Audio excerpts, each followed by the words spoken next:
Welcome to the Learning Pines YouTube. We hope this video helps. You already have the workbook open, so start by selecting the sheet you plan to adjust.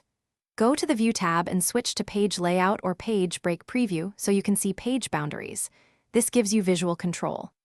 Once done, open the Page Setup dialog from the Page Layout ribbon. Use the launcher icon in the corner. You need Page Setup for precise options like margins, orientation, and scaling. Make these first choices before resizing or setting print areas. Now refine how the sheet fits on paper. Change orientation to portrait or landscape depending on column width, and set margins to normal, narrow, or custom if you need space.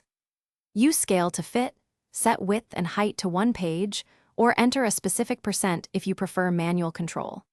Next, define the print area for the exact cells you want, and configure print titles to repeat headers across pages so readers keep context. These steps control the visible output precisely.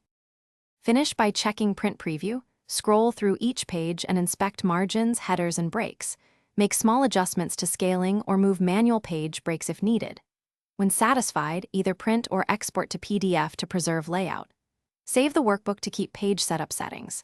If something goes wrong, for example, content is clipped or font sizes, change Reset Scaling back to 100%, clear the print area and reselect your range. Then reapply print titles. This often fixes unexpected layout shifts. Thanks for watching. Consider subscribing if we helped you.